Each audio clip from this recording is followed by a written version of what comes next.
This is very, very strange. I'm coming to you from my bathroom. And those who might be watching this video, on the video format, I should say, I actually am sitting in my bathroom here in Philadelphia. This is not a gimmick. This is not a joke. And the message I want to get out there to you guys, whether you're grinding on podcasts and studios, whether somehow, some way you have a studio set up in your crib, which I could only imagine what that's like, or if you've just been trying to find ways to survive out here, I'm with you. I'm a part of a select group known as the essential worker, being a professional journalist. And I've always said that this podcast and that professional job don't mix. This is independent. That other job is not. The gig that pays me, well, one of the gigs that pays me, it's not. And it's been interesting, needless to say. I don't know really what to think, because I don't think it's been said enough in the last few weeks. We're all living in one of the weirdest damn timelines. This is the strangest real-life episode of Black Mirror anybody could ever imagine. The last episode of this show that aired was the one with Dr. Jennifer Caudle. And by the way, shouts out to Dr. Jen. Oh my God. Shouts out to her. And I don't think people realize that she's an even better human being than she is simply a doctor. She's an incredible doctor, an incredible person, and a personality. But she's even just a much better human being than ever before.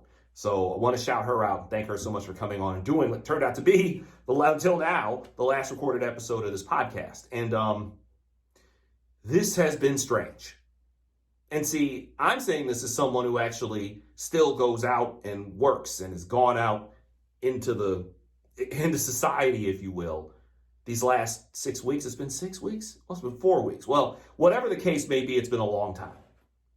We ain't been normal for a minute.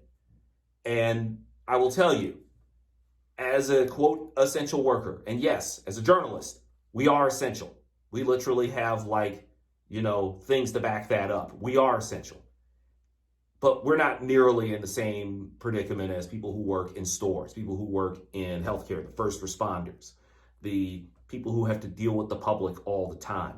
In the media business, this is just bizarre because you have news anchors on TV, not on radio, but on TV, doing whole shows from their living rooms, doing whole live hits from their living rooms.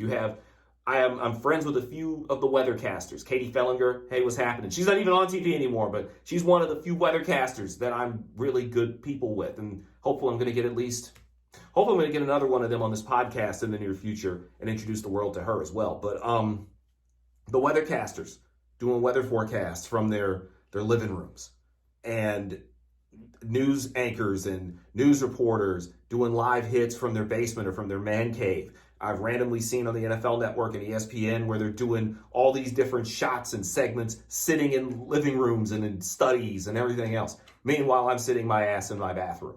But as someone who has gotten to leave the house, I can tell you this has been very bizarre.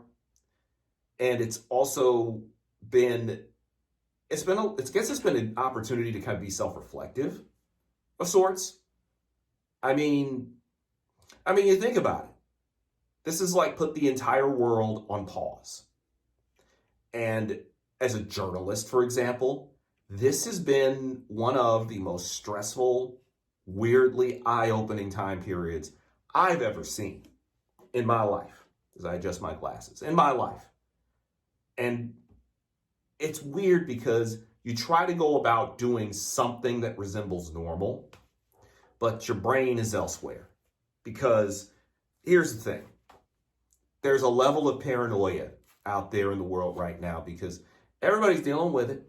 And you've seen it in the numbers of the healthcare workers, the first responders, the police officers, firefighters, the EMTs, who have been getting sick from this. And I will tell you something. If you're somebody with anxiety issues like me, the day when my sinuses and my allergies decided they wanted to F with me for a little while, and I got a good hard sneeze in and I felt a scratch in the back of my throat, and I panicked. I freaked out. I've got 2 of my dad's sisters have each gone through COVID. Each of them. One in Arizona, one in Atlanta. Both of them have since been released from the hospital. They're still recovering. One was in really deep trouble. She was on a ventilator for almost 2 weeks. They had to put her into a medically induced coma. This is very real, man. And when you have this weird paranoia, this weird feeling that you don't know if it jumps you or not, you can take every precaution. I'm not wearing a mask because I'm sitting in my bathroom in my apartment, but wearing the masks out in public now, that's especially a thing here in Pennsylvania as well as in New Jersey, nearby New Jersey. Delaware doesn't have that as of yet, but apparently they're getting there. I want to shout out all my people in New York City. I got a lot of friends, and I know a lot of good people. One of them's going to be on episode 112 of this podcast, by the way, who are up in New York City right now, you think it's weird for us in Philadelphia? Oh my God, how strange is that shit in New York City?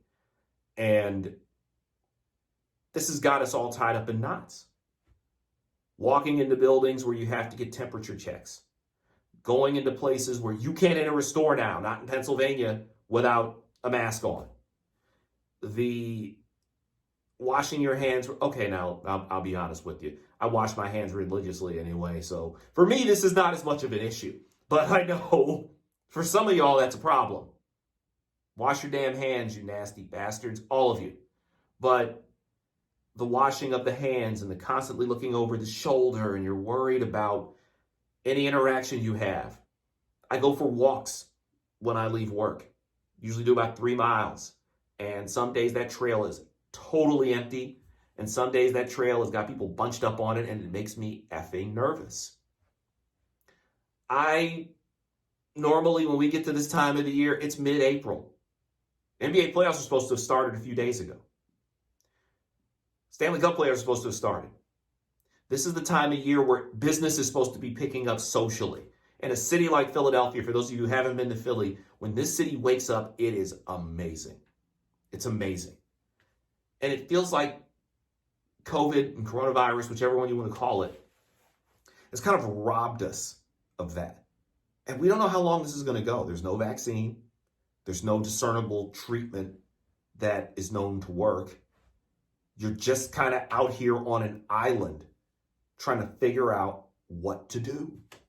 And it's crazy. And you try not to go stir crazy in places. Again, I'm lucky, somewhat. I don't have to be locked down 24/7. And leaving the crib is still an adventure. It's just as nerve-wracking as being in the crib. It's strange. It's weird. It starts to F with your head. And you start to worry and you start to panic and you get to thinking about your family. My dad's 2 sisters, they're going to come out on the other side of this. They both were able to kick out of this, but it was close. My parents are in their 70s, and it's scary. Black people are dying in much larger numbers of this than anybody else. Black and brown people are being victimized by this heavily. Heavily. And no, I know this is not the time to go all I told you so. But to those of you who got butthurt because I called you out because you were peddling that immunity nonsense and talking that 5G crap, which is strangely, that's the kind of straight line that a lot of people went. For those of you who got a little butthurt and had a problem with me calling you out on your foolishness as you were putting out that misinformation about being immune to this disease, when the whole time I knew if it rains on one segment of this country, it floods the hood. If you got a problem with that, too bad. I wish you were right, but I knew you were wrong from the very beginning. I just didn't know it was going to be as devastating. I look at a city like Detroit, my hometown. My parents still live in the Detroit area, that concentrated region in Southeast Michigan where most of the cases are. I look at cities like Chicago, where I spent so much time the last 12, 15 years. One of those places is heavily concentrated. One of my favorite cities in the country is New Orleans, and they got hit hard by this. Florida's about to get drilled by this thing because they're run by idiots. Same with Georgia, where, not so coincidentally, one of my aunts lives. And a few other members of my family live.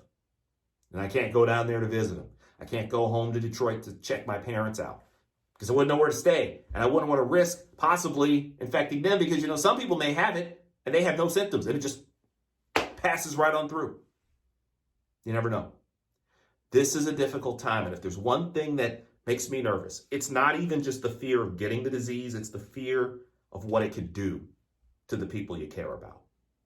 And that's the thing that really drives me batty about this more than anything else. If it just meant me being alone, hell, I've been largely an introvert for most of my life. I'm an only child.